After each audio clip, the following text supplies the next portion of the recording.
we go. So again, welcome. We're going to be asking you a series of questions, and we're going to be taking notes, so please don't mind us. And then at the end of the last 5 minutes, there's going to be a tech-based question, and there's a computer here in case you need to use it. So let's go ahead and start. So tell me what you were doing before Europe, how you heard about the program, and why you decided to join. Before Europe, I was a sales associate at Macy's Union Square. I've been working there for almost straight out of high school for 4 years. I'm currently working there now, but I am part-time now since I'm doing Europe. Europe has been a priority to me, so I recently took my rocks, and basically this is my major rock right now. Yeah. So why is it that you decided to join? I decided to join Europe because I wanted to basically have a career path change. I didn't see myself growing anywhere so far, and I wanted to see how I can challenge myself. And I learned about Europe through my girlfriend Stephanie Angeles. She did the program last session, and watching her excel and watching her confidence grow really motivated me to join Europe. Awesome. Thank you. And now things are going to get a little bit tougher, especially since now you know Stephanie and I know Stephanie. So we are a tech-based organization in the education that we provide. Talk to me about why you would want to work in the technology space. Working in technology means that I'm constantly learning. And I think that's where, anything thrives. If you're constantly learning and evolving in that space, and you're constantly being a sponge, you're going to grow with it. That's where I see technology being something that's not ever going to leave. It's only going to evolve. It's only going to be faster. It's only going to be better than what it was before. And I can completely relate to that. So what's it going to give you that Macy's isn't giving you? Because you've invested a great number of years at Macy's, which is a great organization. So I'm wondering what's the allure, what is, working in this space going to give you that currently Macy's is not? As of now, I feel stagnant in Macy's. I really thrive on being challenged. In technology, I believe there's always going to be different challenges and tasks, whereas Macy's is only going to give me day in, day out procedural things, just simple, nothing really hard, nothing that's going to pick at my brain. Technology is based off of that. It's how can we make this faster? How can we improve this technology? Where can we go next? And Macy's is something I feel like that's something that they're not great at for now. Awesome. So thinking of your time here at Europe and in L&D, what has been your biggest challenge or growth area so far? And what did you do to overcome that challenge, and what specifically do you plan to do to ensure that you're set up for success in leadership? One of the biggest challenges I've faced during L&D was reaching out to staff members. I wasn't able to, in the beginning of Mod 1 and Mod 2, I didn't see myself really having a need to reach out.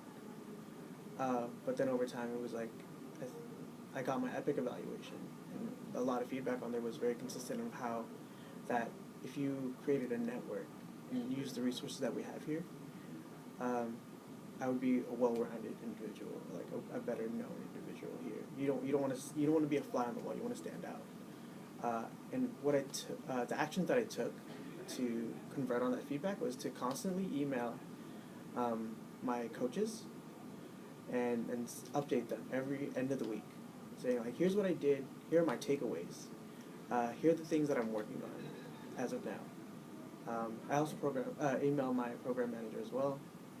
I also reach out to many of the guest speakers, come in and just say thank you, or what's something that I took away from their speech. Awesome, thank you.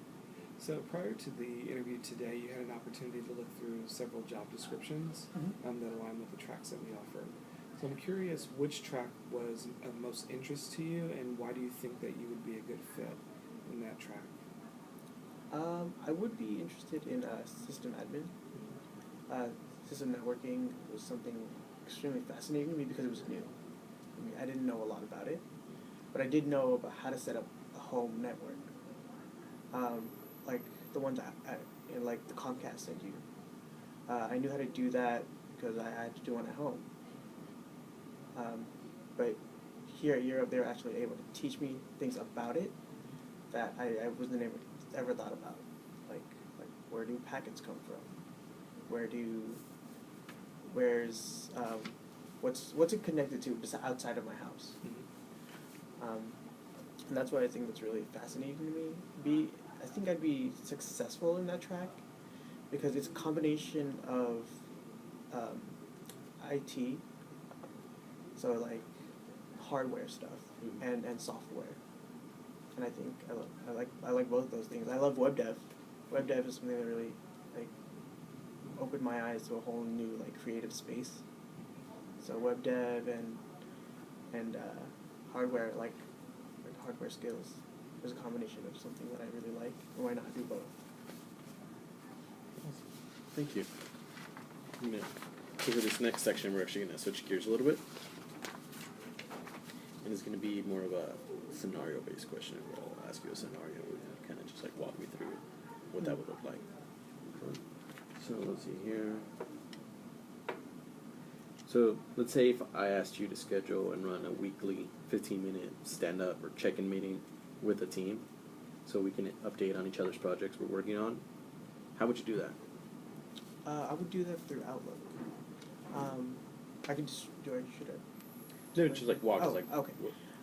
If I wanted to check in every week, I would make sure I would CC the people that I would be interested in meeting with, and have a appointment calendar sent to them as well. I'd also create an agenda in that email, saying, "Oh, I'd like to check in. Here's the things that I'd like to talk about, and the time and date. And tell them if these times and date don't work for you guys, please let me know. I'd be more than happy to reschedule." Sounds good. So I'm curious to know, what do you feel makes you stand out amongst your peers in the workplace? And that can be through your experience here at Europe or, your prior work experience. I believe that I would be extremely approachable. Being here at Europe, I've been extremely transparent with people, and that's something that attracts my colleagues and customers. Just being friendly, making sure that if I don't ask people for help, I just do it. Be like, I see that you're struggling. An example of this was with Ade. He is in our LC. Unfortunately, he fired himself. But I took it upon myself to actually consistently help him because I took it personally. Like he was in my coaching group, and I wanted to see him succeed. I took it upon myself to make sure that he was able to do deliverables on time, that he woke up early, that he made sure that those deadlines that we met, he exceeded them. I made sure he just worked on time. And I never asked for anything in return. I just want people to succeed, and I think people see that in me. That I want to see other people succeed. Okay. Awesome. I'm just going to stop the recording right here.